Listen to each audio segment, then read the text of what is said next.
Welcome back, everyone, to another Slab Stocks YouTube live stream on Monday night at 6 p.m. Eastern Time. I'm joined by Nate once again. I don't know if that's a good thing, but I think it's a good thing, especially for today's episode. Heyo. So if y'all remember, what? It's always a good thing. Yeah, no, I mean, it is. Otherwise, I'd just be sitting here by myself, and that's quite boring. And welcome, everyone, to the stream as well. If you're joining right now, thank you for coming.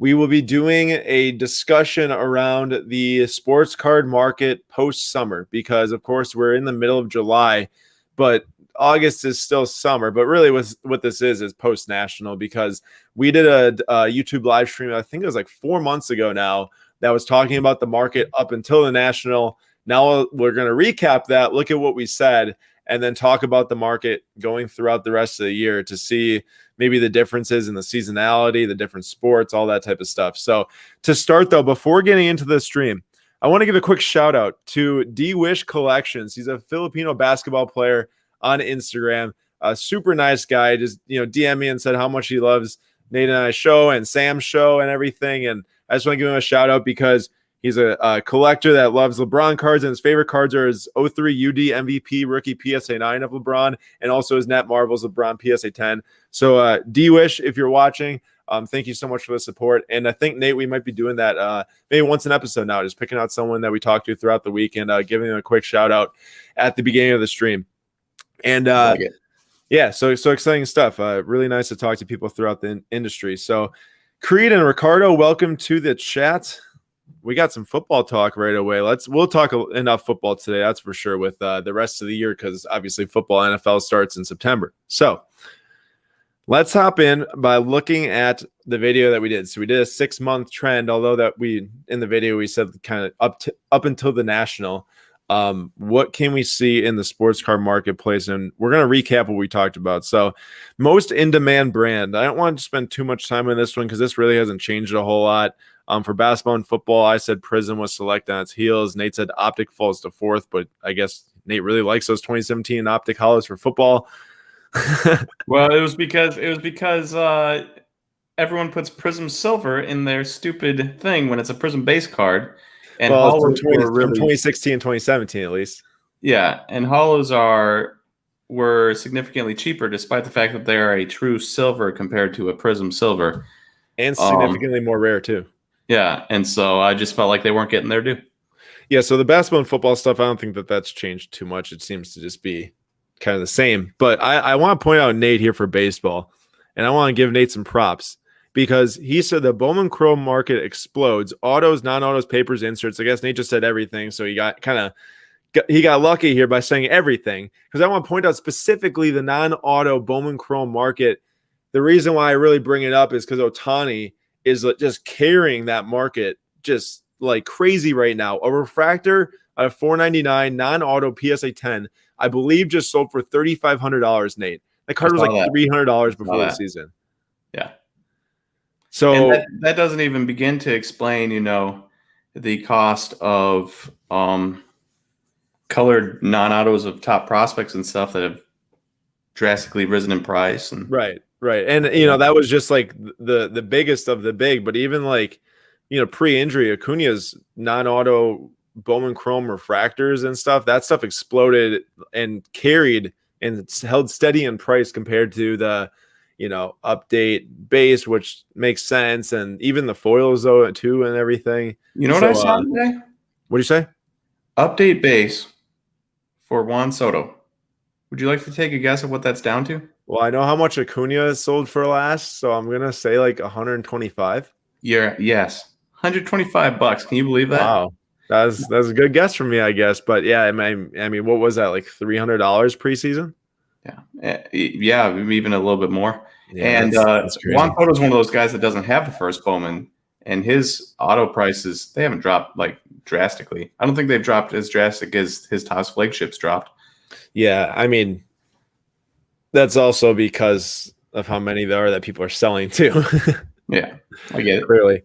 And then down in the soccer, Nate obviously had no take, but I said Topps Chrome and Prism brands are tied with each other. And I would even say that Topps Chrome Champions League is maybe above Prism, just for the sole fact that Topps Chrome Champions League is like a site that's guaranteed year in and year out. Prism World Cup is really the only guaranteed Prism set that we're seeing, other than Premier League, which is now in its second season, which isn't not as strong as a combined set between the top players in the world, either if it's Champions League or a World Cup set.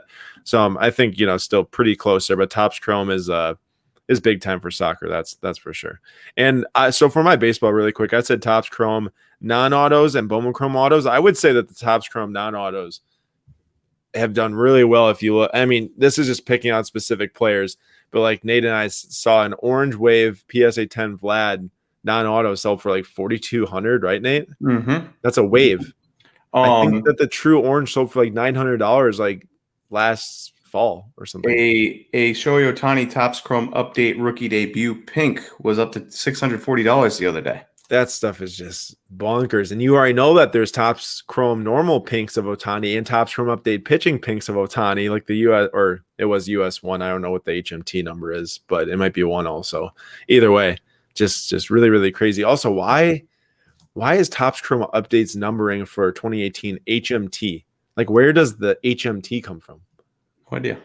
Yeah, I don't know either. If anyone knows in the chat, throw in HMT and let me know what it is, or tell me what HMT is. I mean, you could say HMT again if you want to, but all right, what's football? up? Oh wait, football's up top. We did basketball and football together. Yeah, we combine them because they're the similar, sets and everything. Creed, can't wait to have you watch our national videos as well. It's gonna be a lot of videos. Hopefully shorter videos this time, because we're just gonna do them like each day. So it'll be really fun to watch and get a look at how the event's going and everything. Yeah. If you're hunting for a Giannis Prism here long term, would you go with silver or the green? Wow, that's a great question. I would personally go with the silver if you have the means, but keep in mind that the silver is at least 2 times as expensive as the green. And this is not like $100 compared to $200. This is like $10,000 compared to like $25,000 or something. So it's quite the difference when it comes down to the silver versus the green. But if you have the means for the green or a green PSA 10, PSA 9, that'd be a great card to get, I think, if you're want to get a Giannis long term.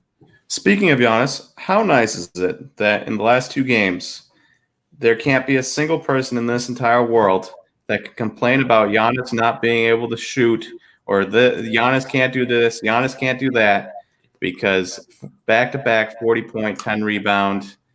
What do you have? Like 10 combined assists in the game, couple steals, couple blocks, shot over 60% both games. It's been beautiful.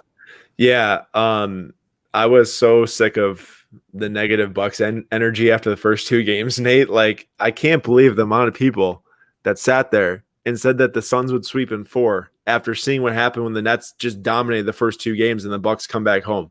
Like, home court advantage matters so much for these games. It literally doesn't makes necessarily matter for Giannis, but it matters for Bobby Chris Portis, and Drew, and then the Suns role players.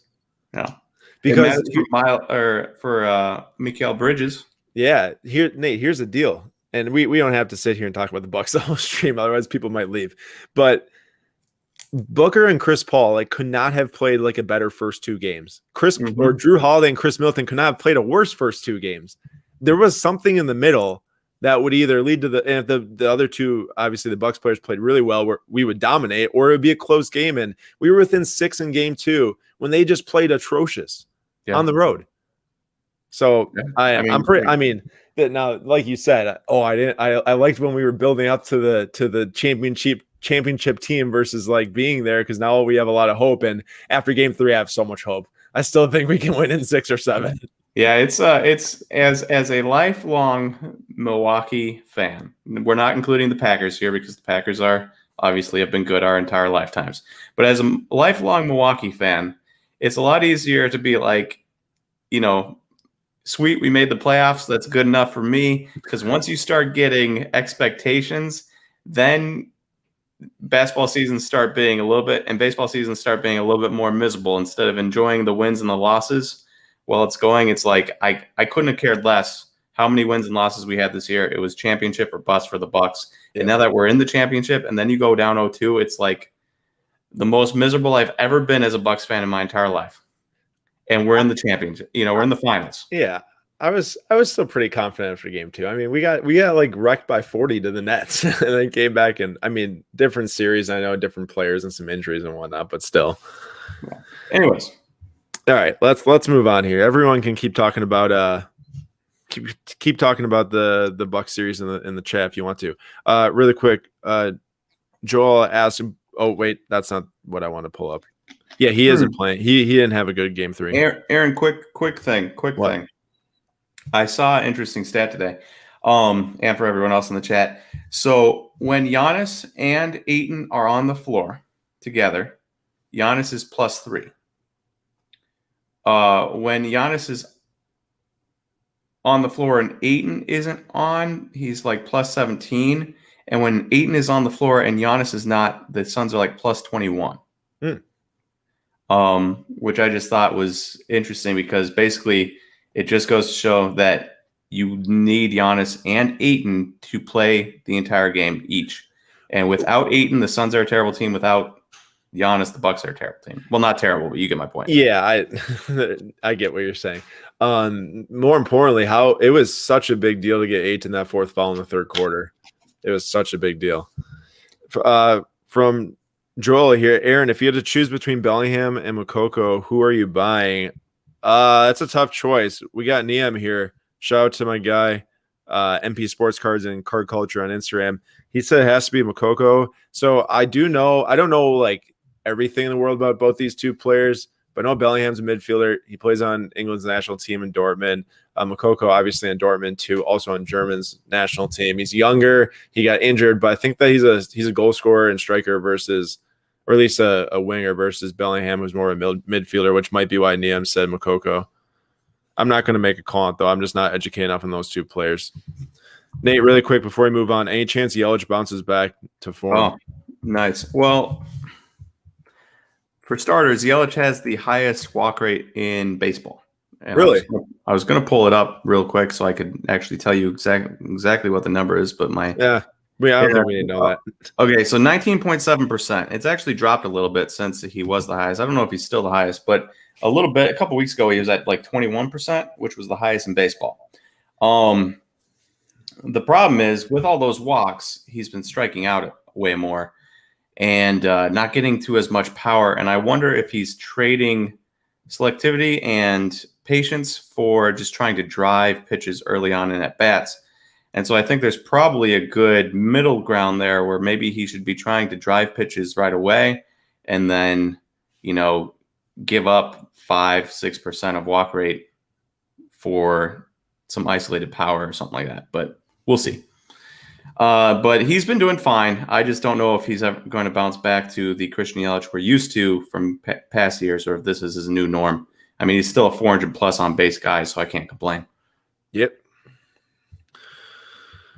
All right, moving on. This is from, keep in mind, if you just joined, we're looking like this is now 4 months back to when we forecasted the market 4 months ago. We're doing a little review of it right now to see what we said and what panned out, what didn't pan out. Then we'll talk about maybe the next, I guess now it's 5 months throughout the rest of the year.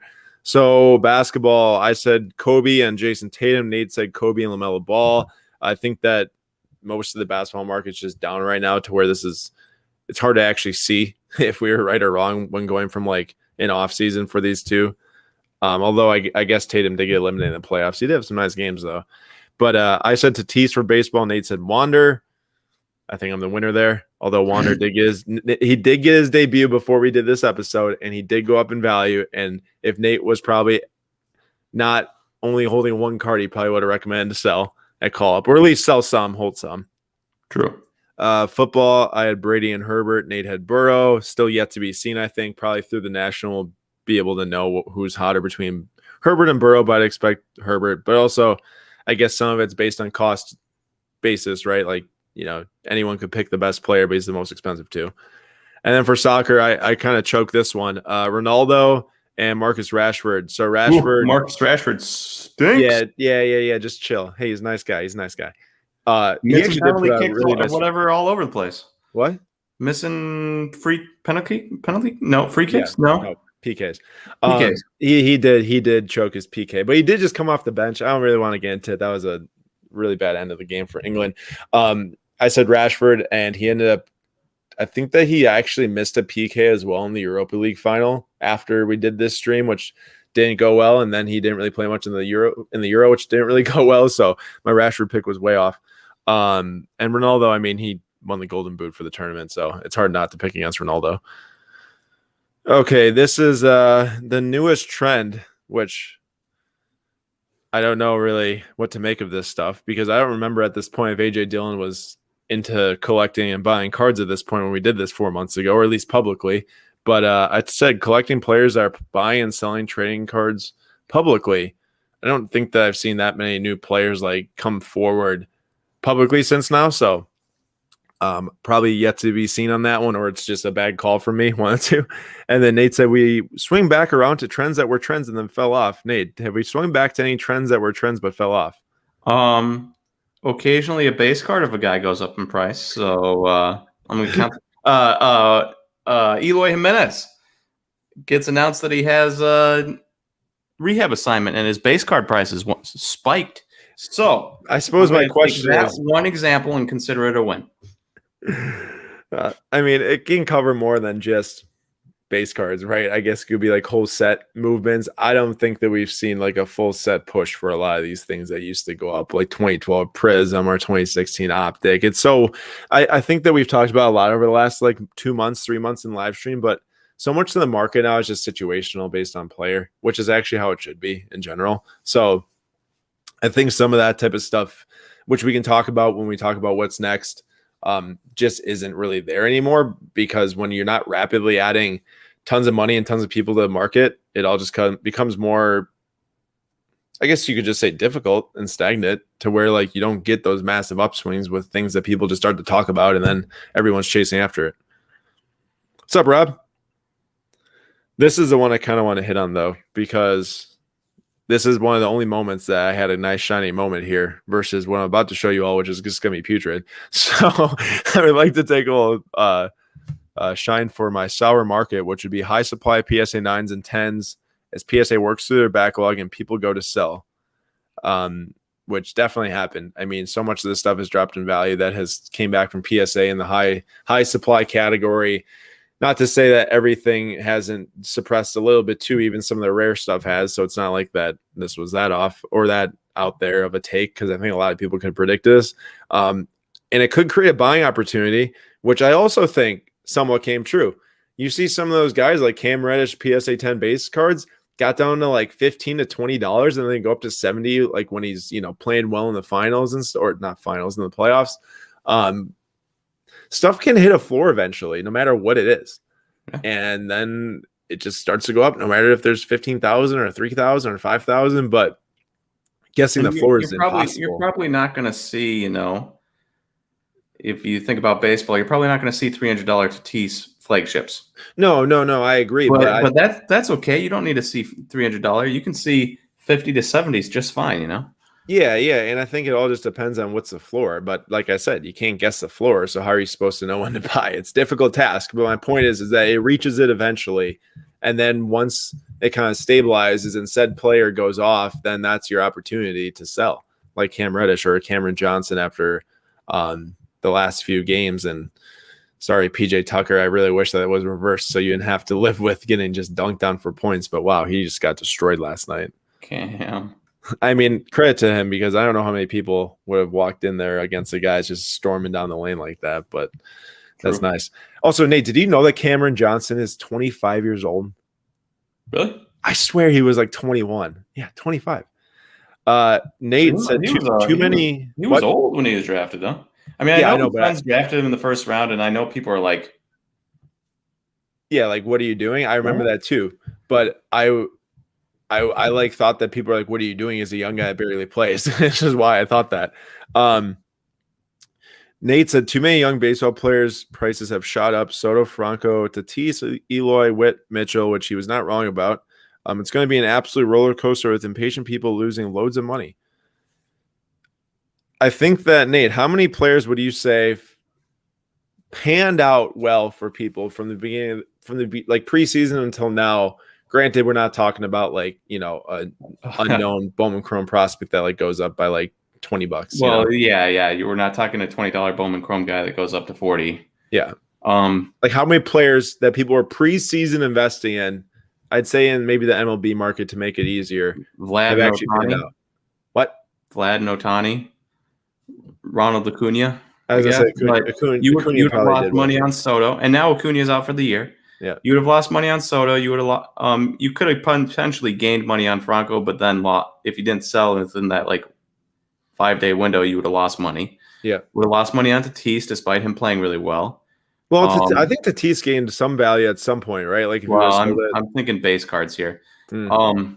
Would have lost money on Eloy, and I am not 100% sure on Bobby Witt or Mitchell's market right now, but I know Garrett Mitchell prices did go down from when I was looking into buying. So there are at least those 5 examples. There is money to be lost there. All right. There's a few comments in here that we should maybe address. Nate, really quick, how far do you think Acuna stuff will go down this offseason with the injury? Think people are going to be jumping ship just to get their money out? I do think there's going to be some drop in price. I wonder if it's less because of the injury and more because it seems like people can only ever pay attention to 2 guys at one time. That's very true. It's true. Like it was Acuna and Soto, and then it felt like it was Soto and Tatis, and now it's Vlad and Ohtani, and next year it will be probably Soto and Ohtani because Soto is I expect him to bounce back. And I just feel like people just can't pay attention to too many young baseball players for some reason. And I don't know why. Yeah, no, that's fair. So I imagine it will go down, but not necessarily specifically because of his ACL injury. Got it. Why do you think soccer hasn't upticked? Yes, the stuff from before 2 years ago is still up, which I'm happy about. Earlier this year, around January to April, moves have gone down a lot, mostly U.S. men's national team. I think that a lot of it had to do with the increase from January to April. I kind of parallel it to Nate. Remember when football went up a lot from January to April, like into the draft, and then after that it dropped a lot? Like a lot of that's just market dynamics and stuff kind of taking on a rise earlier than expected. Like for me, actually, it was earlier than I expected too for soccer. I didn't really think it would gain that much steam prior to the Champions League final, but it did. And then at that point, stuff goes up so fast, it just kind of levels off and goes down steadily. And then you see another wave come later, or it's based on player performance and everything. Like, I own a lot of soccer cards. I'm a big soccer card collector. I'm not worried at all. I'm first off, like, I think a lot of stuff that helps with that is I'm pretty much a collector first. Like, I'm sitting here every day now planning this charity event, and the soccer cards in my case over here really don't matter that much. Like, they matter to me as a collection piece, but I'm not like worried about if my Mbappe went down $500 since I got it, 2 months ago at all. I'm happy I have it. I'll hold it for the long term, or if it goes up in the short term, then I can sell it too, or I'll sell it for a loss and buy something else because I like to buy other stuff, So I'm just not that worried about it. And I think that, soccer is only going to gain more collectors over the years too, which will help. And I think specifically the U.S. men's national team leading into the World Cup would help versus going through the summer with not playing much at all, especially like guys like Pulisic and McKennie and stuff. After that championship win against Mexico, there's really nothing that they're playing for. What's up, Magic? How we doing? Hey, here's an interesting comment here. Was it this one? Oh, wait. Oh, no, this one. I lost dollars on Bo Bichette. Bo Bichette, Aaron, it has an 825 OPS. It's slightly lower than his second season, which was lower than his first season. So he has been trending in the wrong direction. But he's still really good. 825 OPS and 3 baseball reference wins above replacement puts him on pace for 5 to 6 wins above replacement, which is a really good player. And yet his base PSA 10, obviously base cards are dropping, but it's been cut in half. Like, it's a $50 card compared to $100 before the season. I'd say that's pretty standard to see if from a top like peak price of a player's base card right now, no matter what sport. Okay. Down 50%. And Joel said, I feel like Bo Bichette getting overshadowed by Vlad Guerrero Jr. I just said I feel like people can't pay attention to more than 2 young superstars at a time. So Ohtani and Vlad this year, right? I also feel like people can't pay attention to 2 stars on the same team.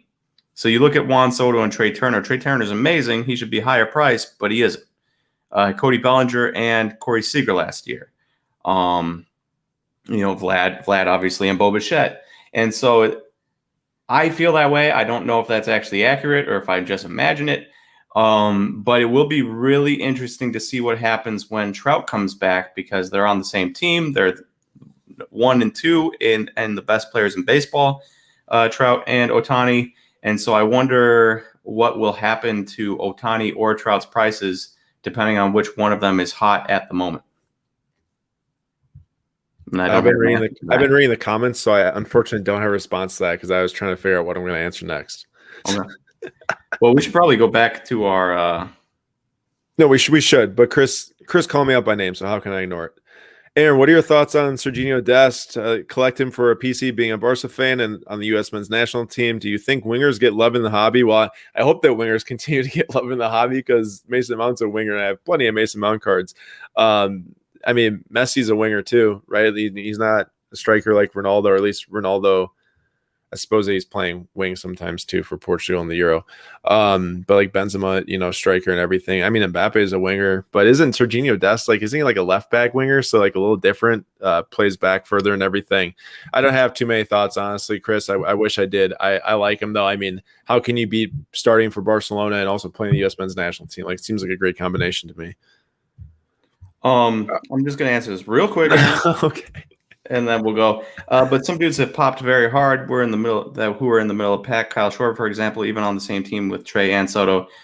Yes, I would argue though that Kyle Schwarber is an extreme case where, he was unbelievably hot and also unbelievably cheap, where people were willing to spend $60 on a PSA 10, whereas they wouldn't have spent that. They wouldn't have even spent 20 before the season. Like, that's super cheap. I'm more talking about guys that are, 100.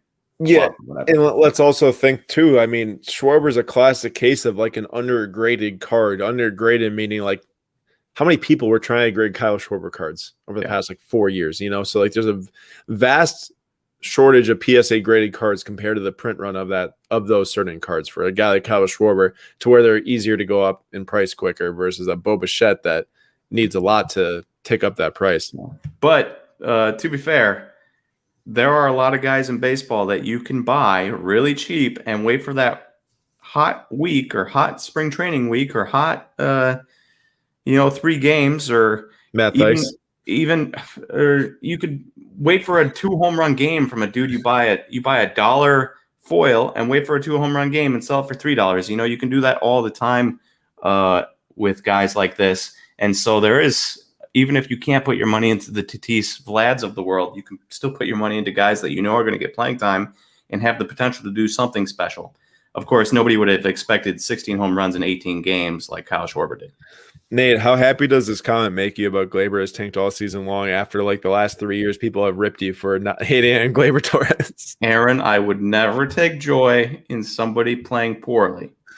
That being said, I've never been a Gleyber fan, and I've been low on Gleyber, and people just hated the fact that I did not like Gleyber when they were probably Yankee fans, and they were probably like, "You hit 37 home runs," and now you're seeing the Gleyber I felt like was there the entire time. I feel bad for the people that bought him over Ohtani or Soto or Acuna out of the exact same sets.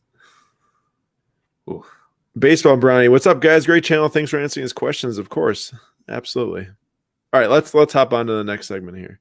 All right, this is the last one before we get into some future talk now. Health of the industry. I said that the hottest point in the industry history will be going into at the 2021 National Chicago. So I'm glad I didn't put here the hottest prices of the industry history will be going into the 2021 National Chicago, because I still believe that this point is true. I think that there will be no other time that's happened in the hobby that the industry would be like more talked about than this national that's coming up. There'll be so many videos being created, so many articles, so many posts, so much talk around it.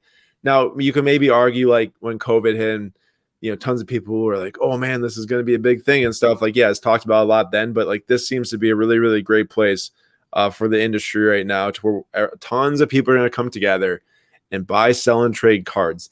And let's not forget, if shows were not happening right now, we would probably see a much hotter market and a much higher dollar spend through online marketplaces that would then go to eBay, most of it, and make these cards more expensive, which is why the rare stuff and the stuff that you can't buy all the time is actually holding pretty significant value or going up in price depending on what it is through this market dip, because of the fact that that stuff can't really be affected by people, not spending money on eBay, because they'll buy that card if it comes up or not. I really do think that the shows have had a huge effect on the overall market value on the online marketplace. But I also think that it's super healthy for the industry, because I have never seen more shows in my entire life. We did 3 shows in May, and I think that our entire team was absolutely burnt out. We're not doing another show until the National. We didn't go to any of these other shows in July. We won't be going to Dallas. We won't be going to Atlanta like I know a lot of people are. We are preparing strictly for the National. It's going to be massive. And I mean, I don't know how many more shows can happen multiple weeks during a month, because I think eventually people are going to get burnt out. Like, I think Nate said that months ago, maybe when we were in May. I think I was burnt out after the first one, 100% burnt out after the second one, and then rejuvenated in Dallas because of Noel V. Marte. I was going to say, got some nice Marte buys. They really are tiring if you're traveling a lot for them and stuff. It does really get you. Okay, so I have what's next here, but one more thing before doing what's next, because this ties more into what we talked about earlier. Like 2 weeks before we were doing that forecast episode, Nate and I did a video or YouTube live stream just like this, where we had a $1,000 card portfolio budget. And at the time, people were like, "Oh, you should revisit that in the future and see how you do." We're going to revisit it right now. This won't be my best moment. So Nate's $1,000 budget led to 5 Reindeer Rosarena foil rookies, Marco Luciano PSA 9 Bowman Chrome auto, and a Trey Turner Sapphire PSA 10, and a Bryce Terang refractor auto at $4.99. $55 to a Terang, $10 a piece on the Rosarenas. I think that was $10 a piece on the Rosarenas, right? Wasn't that for 5, Nate? I believe so, something and like then that. $5.10 on the Luciano, and then $3.70 on the Sapphire PSA 10 of Trey Turner. So I looked up some prices, and the PSA 10 of a Luciano sold for like $1,200. And based off of what's listed for Luciano PSA 9s, there's like one at like 700 or best offer. Nate, I gave you like $500 on that card, because it's very hard to figure out how much a PSA 9 is worth. But based on the 10 for $1,200, I expected 9 to be like $500. The Rosarenas are right around like $5 each, so as like 25. That was the Rosarena. In my defense, was I have a few bucks left. I have to figure out how to spend it. Right. The Trey Turner, the last sale was like $320, which is kind of surprising because he's been really good this year, right, Nate? He has been. So $320 for the Sapphire PSA 10 or $325. I should have deleted the Turner and Terang. I don't know why I left that there. That was before I decided to make up a value for his Luciano. And then the last Terang sold for like 35 or like 40 shipped on eBay. So not too bad there. Nate actually did pretty well considering how much the market dropped in the last like 4 months. Nate, good picks actually. Big props to you for that. Because let's check out what happened right here. Oh boy. So this is what I picked. I picked the Messi Sapphire variation. That was non-graded, which I then said I'd grade. So it was like a $75 card, add $25 in there. I gave myself a PSA 9 on it. Not giving myself the 10. I'll downplay myself because who knows what it would have been. PSA 8 refractor of Dwayne Wade from 2004. I'll tell you this, Nate, a PSA 9 just sold for $170.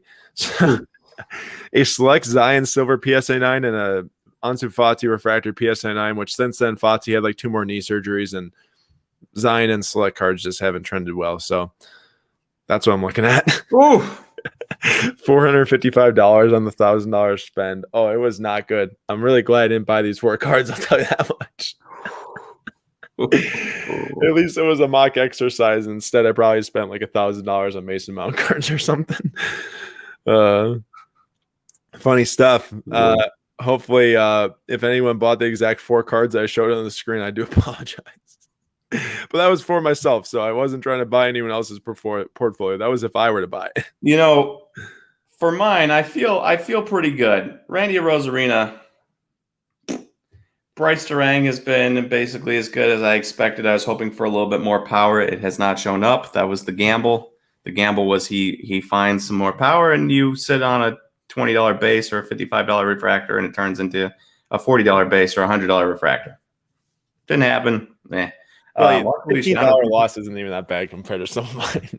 Luciano's been pretty good, and Trey Turner's been an absolute stud. So again, Trey Turner, one of those guys stuck in that weird 2015 to like 2015, 2016 era where literally nobody cares about their cards. And I don't know why. Yeah, it's odd because there's like definitely way less of those Trey Turner Sapphire PSA 10s compared to like especially the newer guys. Now when Nate says buy it too, we better sell it 3. Oh, Nice. Okay, so I guess Nate got the victory there. I'll hand it to Nate. Nate, congrats. Nice job. Flexing my card knowledge might over here. Oh, right. I mean, just a genius. Hey, what can I say? They routinely say that it's not just baseball I know, but it's also cards, and that's the reason Slab Stocks ticks is because of my card knowledge. They routinely say that. I mean, I suppose that's why it started, right? No, it started because of my baseball knowledge and your card knowledge. I'm just messing around.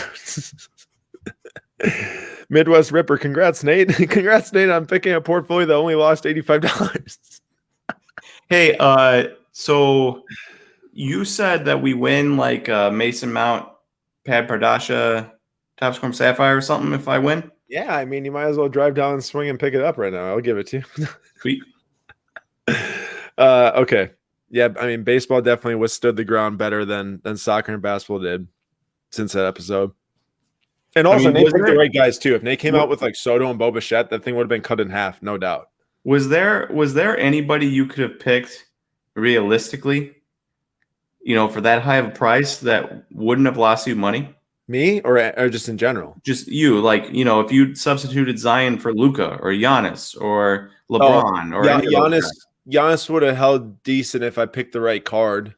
Booker would have made you money if I picked Booker, Picked a guy that's going to be out of the playoffs and going to the offseason, which is not a good bet. I guess maybe if this was extended like 3 more months, I might have done better, but not up to right now. Okay, so what is next? We're not going to walk through each of those brands and players and stuff like last time, but we're just going to have a general discussion. If you're in this chat right now, please feel free to comment. What do you think is going to come for the sports card market post-summer? Because for myself, and thinking about the summer, just as a season, many more people are spending dollars during the summer when kids are out of school, doing different things, traveling places, especially when COVID restrictions just loosen. Versus in the fall or winter. I could realistically see in the fall or winter more money being spent again in cards. Like if you think about it, last winter when it hit like January, that was like the prime time when all those like Jordan and Kobe and LeBron cards and all the other cards went up in value. I'm not trying to like sit here and say it's all going to happen all over again the same exact way. I just like think about the seasons and like, okay, people will probably be collecting and spending more money on cards come the winter and the fall than now. Nate, do you think similar things? I mean, considering half of the country is going to be stuck inside in snow, it makes sense. I mean, you don't have the people in California are still going to be outside, and that's a lot of people. And Phoenix and the South, there's a lot of people down there, but there's a lot of card people up in Wisconsin, Minnesota, Illinois, Michigan. That are going to have nothing else to do except for watch sports and buy cards. So I can see that happening. Yep, and Throwback says, I agree with you completely, Aaron. Fall should see a spike. Football starts, baseball postseason, basketball offseason run up. Along with not just the changing of the seasons in general. I mean, there's a lot that goes into like more excitement around the fall for sports in general than something like June or July, aside from the NBA finals and then stuff like Wimbledon and other stuff like that. I mean, I'm not trying to like downplay the middle of the baseball season, the All-Star game, but there's just a lot more excitement, I feel like, that comes with the start of a new NBA season when all 30 teams are playing, the new football season, and now soccer too will be coming back in the fall for those that care about that. Versus, and also baseball postseason with the playoffs, where I feel like baseball postseason has a ton of action compared to the NBA because I don't know, for whatever reason, but like you kind of know who's going to be expected to drop 40 points in the NBA playoffs. It's hard to see a guy like Mikal Bridges could, but he's like the best role player in the NBA. It's hard to just like see this random guy come through and drop 40 points in the NBA Finals or playoffs. But in the MLB, Nate, you have much more experience with this than I do. I feel like there's always just that like cluster of guys that just like you're not expecting to play really well, and they play really well, and they take their team far. They have a huge moment. Well, Randy Rosarina last year, or just like a huge moment, Mike Brossow hitting that home run. Or even in the regular season, Brad Miller had 3 home runs against the Cubs the other night. Yeah, the Phillies, so like that stuff happens, and you might see 25-point games in the NBA from like a Pat Connaughton, but you're not going to see a 45-point game from a Pat Connaughton where you can see a 3 home run game from Brad Miller.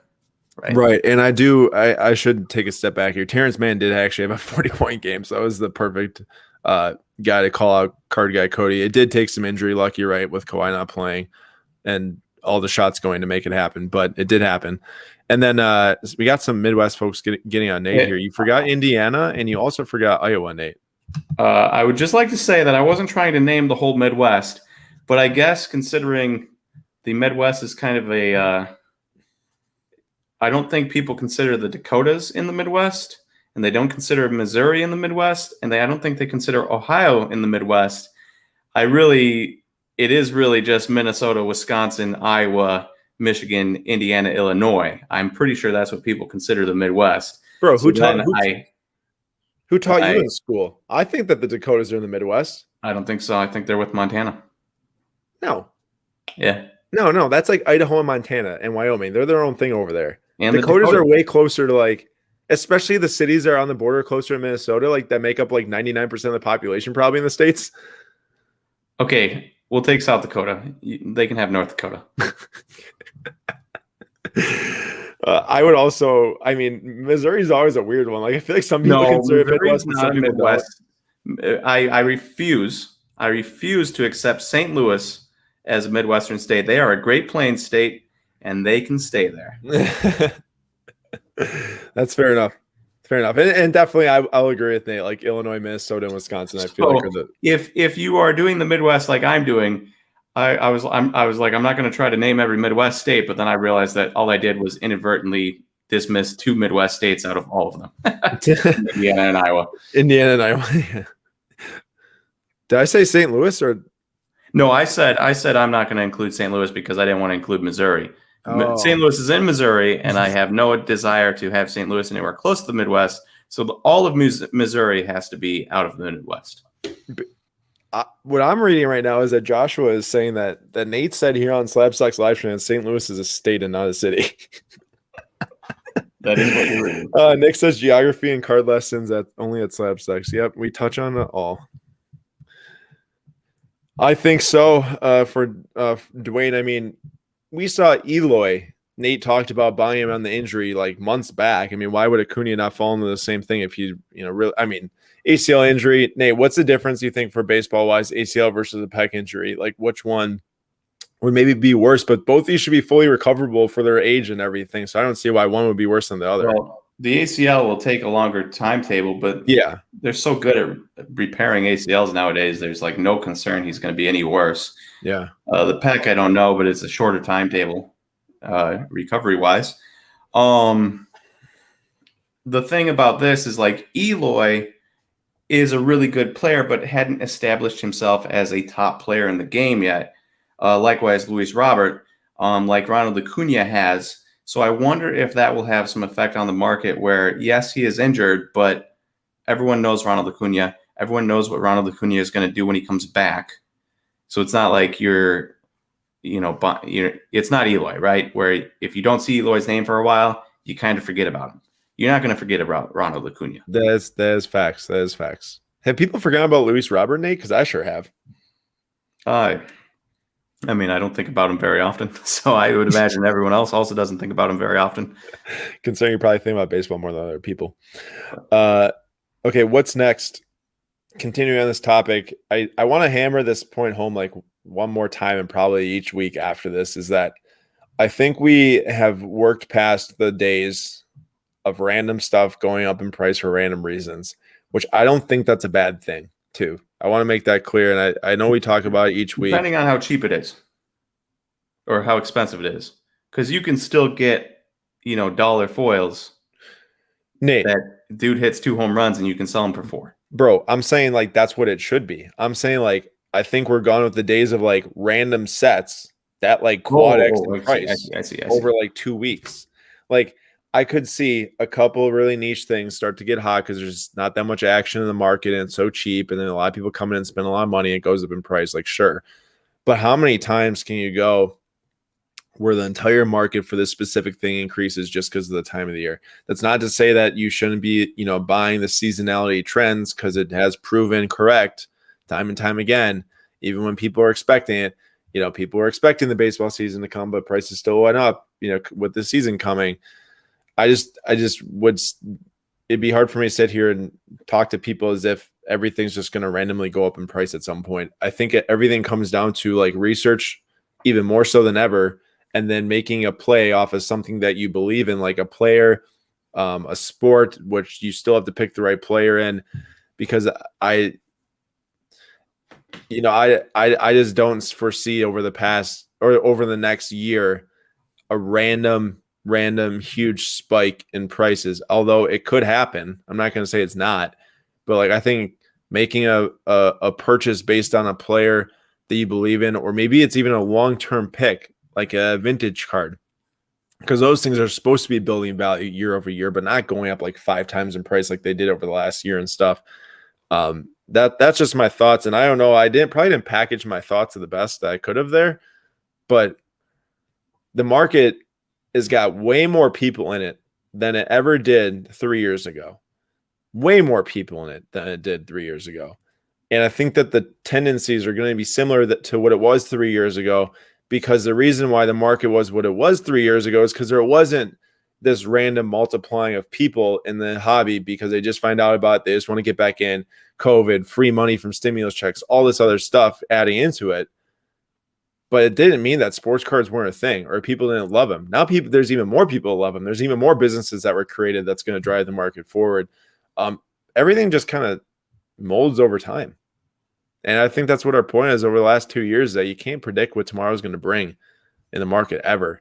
No one has the keys to knowing what's going to happen. No one does. Correct. Any last thoughts on what's next? Joy.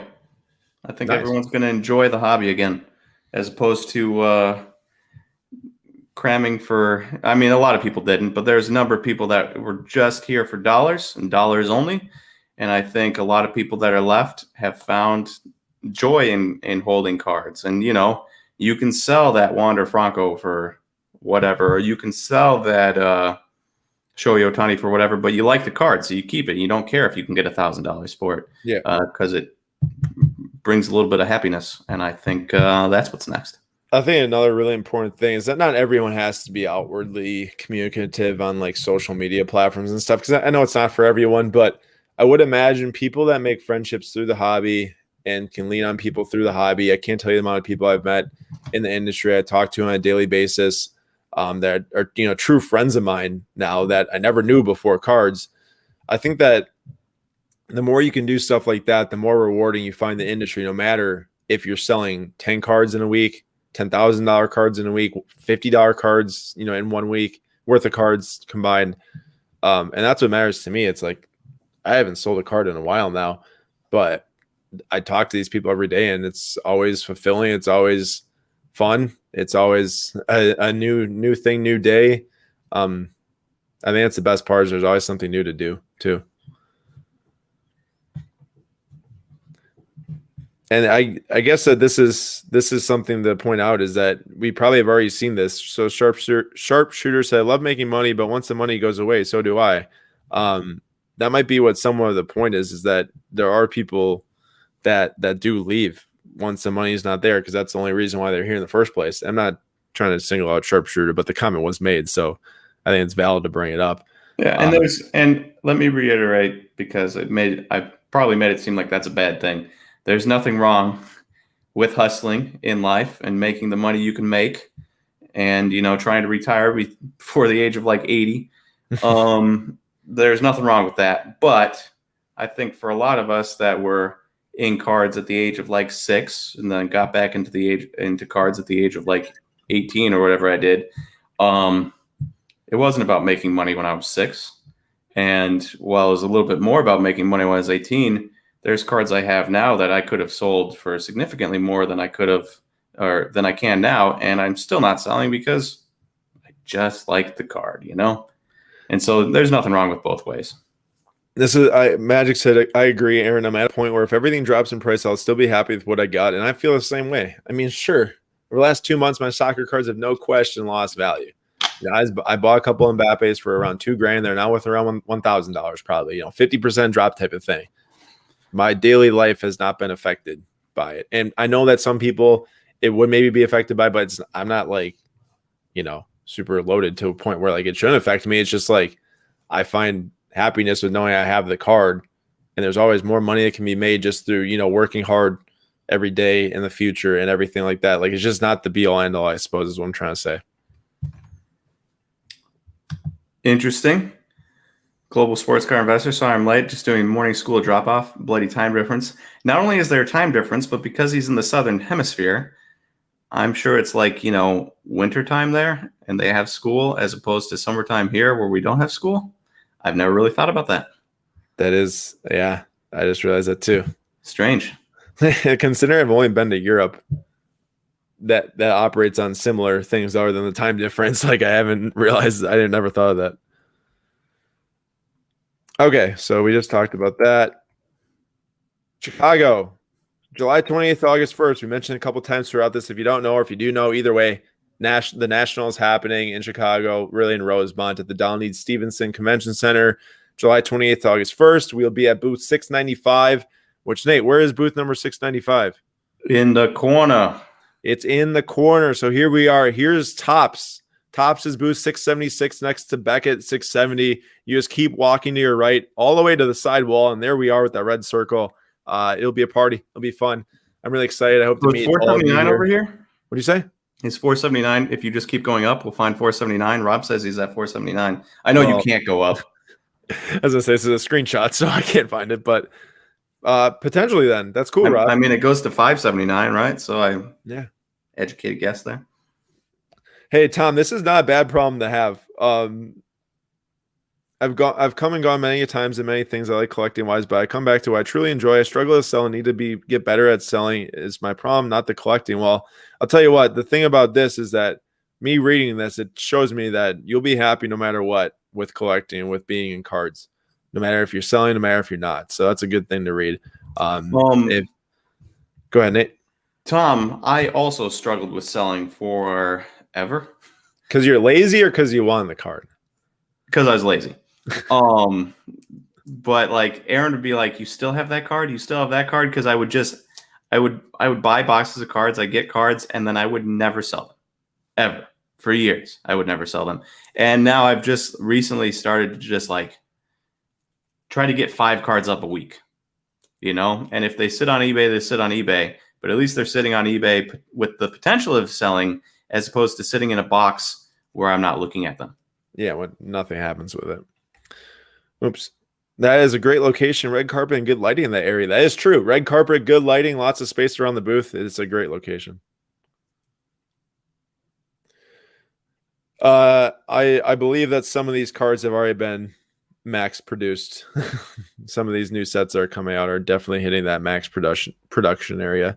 Midwest Ripper, can't wait for the National. Yes, super excited, my man. Last week, if y'all remember me talking about our Slab Stocks charity night, the Camp Kesem charity night on Friday, July 30th, 6 to 9 p.m. at night. It's going to be both in person at the Hyatt O'Hare Rosemont across the street in the International Ballroom, free to attend. Although our capacity is like a bit over 300, I believe, and it's going to fill up quite quickly, I'll assume, off the response to the event that we've gotten so far. So if you do plan coming, I urge you to show up plenty in advance. I don't know exactly the time we'll be letting people into the room at, but I would show up in advance versus like at 6 o'clock because I don't know if there's going to be any more room in the room at 6 o'clock. But my point here is that the response has been incredible. So last week when we came on here, it was like less than a week, and we went from like $10,000 in product donations up to $40,000 in product donations. Fast forward it a week from last Monday, So these were the sponsors we showed last week. We were up to $43,000 in product donations. We added Bleecker Trading, Slam Magazine, and Jaspy's as presenting sponsors. We added Buster, Limestone Cards, Kevin, love that guy, Layton Sports Cards, Empire State Sports Cards, Cherry Collectibles, and New England Pieces as other gold sponsors, which brought us up to $60,000 in product donations. Then we added Atlanta Cards, which Kevin and Kyle, they sent like 13 sealed cases and like some other 20-something sealed boxes. Incredible donation from them. Rally Road, Tyson Beck, Dibs, and Midwest Cards as presenting sponsors. We had Concept Company and DW3 Ball as gold sponsors, and that took us up to $80,000 in product donations. Then we had Star Stock, and then Layton Sports Cards upgraded to presenting sponsor, and then Six Sports Card Community came in as a gold sponsor. And as of yesterday, we're up to $95,000 in product donations. And sitting here today, I can confirm that we just crossed $100,000 in product donations for the Slab Stocks charity night on July 30th. Sweet. 6 to 9 p.m. We crossed the six-figure mark, which is just insane. It's like a week and a half. Aaron, what? How much did you think we'd be able to raise when you started this? Well, we were at 10 grand in product donations. I was hoping to get to like 20 by the end of people sending stuff in. Now we're at 100 grand. When you had the idea, did you think you'd hit 5? Let me say this. When I had the idea to do this event, I was like, man, it would be incredible if we can raise $15,000 for Camp Kesem. And I didn't know if we'd be able to turn like $5,000 in product donations into 15 grand or what would happen. I was just like, if we could get hit 15, actually, I think it was 10K because that's what I set the goal at on our pages. Like 10 grand was the goal. So we're now up to $100,000. And let me just say, for anyone that doesn't know about this charity event or what it's for, or who it's for, whatever, it's for Camp Kesem. It's a camp throughout the country. Different college campuses host these. I was part of the camp at UW-Madison when I went to school there, and it was a part of the organization. And they fundraise throughout the year to build up dollars to send kids to camp for free whose parents have cancer or had cancer. Hospital bills, all that treatment and stuff. That stuff costs a ton of money. I know for a lot of these families, it's really hard to find things for these kids to do based on financial burden. So to be able to send these kids to camp for free is such an important aspect. At least for that week that they're there, they're really enjoying themselves with other kids like themselves, the college counselors, all that stuff. And through this event, we should be able to send an incredible amount of kids for free to this camp. And it's just going to be awesome. I'm so excited to do it.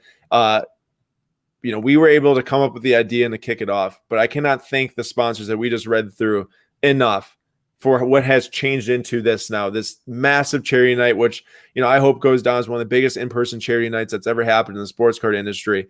And without them, we never would have been able to do this. We could have done something, great and small, and which still would have been amazing.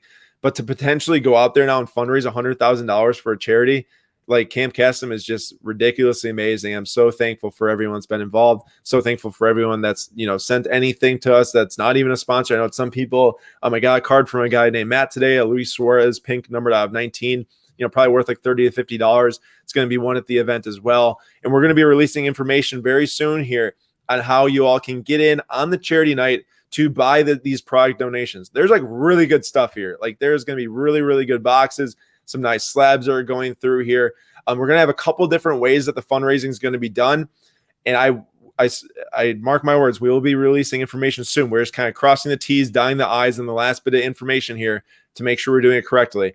And there's going to be more stuff that's going to come out. I guess I don't know how many different ways I can say it. I'll tell you later, hopefully in the next 3-5 days, on how this stuff will be for sale. There hopefully will be by next Monday for our next Monday live. What do you say? Next Monday for our next Monday live. Hopefully we'll be able to report something. I would say yes, guaranteed for next Monday live we'll be able to report something. I hope by the end of this week. I hope sooner than Monday's live. But guaranteed there will be deals. There will be different ways to get top prizes. There will be different breaks. There will be some auctions. There's going to be a lot of stuff going on with this event. So please stay tuned via here on YouTube. Please stay tuned via our Instagram page, newsletters as well, where all this information will be communicated through. And it's all going to be fundraised, and all the donations are going to be collected through the Slab Stock shop. So if you're wondering, like, where can you physically go and get yourself a hobby box, get yourself some of these other things that we're doing, it's going to be through the slabstocks.com/shop, just like normal for the breaks. But 100% of donations, all that stuff is going to Camp Kesem. Really, really excited. It's going to be awesome. I just can't say thank you enough to everyone. And let's go out there and let's raise as much as money as possible and hopefully get close to 100 grand to Camp Kesem. Perfect. And also, if you do wish to add to the donation pool, you can send to this P.O. Box, Slab Stocks, P.O. Box 320384, Franklin, Wisconsin 53132. The deadline's July 24th. If you do want to donate like a slab or like a sealed product of some sort, we'd be happy to take it in. It's just going to raise more money for all the kids and everything. But also, I will say, like, the most important part now is that we got $100,000 in product donations is for people to participate in the buying of the product and all that stuff. So I, really urge just the general public, which we're going to try to get many, many people involved to help, spread the word of this to make sure all of this stuff gets sold. It's going to be sweet. And, hopefully it's a really, really great win-win because we can get stuff in your hands for hopefully a really, nice deal or a nice prize winning and stuff like that, that you normally wouldn't be able to. And I think it's just gonna be a win-win for everyone involved, which is gonna be great. And obviously the kids are gonna go to camp for free, which is the most important part and why this event's happening. And then on top of that, the sports card community coming together, which couldn't be happier about. All right, so I just realized we hit up on an hour here. I think we answered a ton of questions throughout the chat, so we kind of replaced this section here today. Everyone, thank you so much for coming to the stream today. Just over 100 people at the most, I think. I really do appreciate it. Nate, thank you for joining me today. I thank you as well. Of course. And I guess with that being said, this is the end of the stream. I guess I'll take Magic's question to set the end. Thoughts on saying the SGC to grade selling wise? Also, bump the break tomorrow. The select basketball and hockey kind of getting me excited. Oh, yeah. By the way, slabstocks.com/shop has a few break spots left for tomorrow. Some soccer packs, some basketball packs, and a few hockey packs as well. I think we're going to go live either at 3 p.m. Eastern time or 4 p.m. Eastern time tomorrow. So check that out for sure. And SGC, I actually do give them props. They're turning around cards quickly. If you can pick out cards that are in good condition, great condition, might be worth the send, but make sure they're going to 10 because some of the values at 9.5s and 9s, you're just not going to return it on the grades. All right, everyone. Thank you. I do appreciate you all for joining. It means a lot, and we will talk to you all later. And don't forget, July 30th, 6 to 9 p.m., streamed here live on YouTube. That's 6 to 9 p.m. Central Time, and also in person at the National. It's going to be the charity night. It's going to be a great time. And Nate, thank you for joining once again. Yep. See you guys.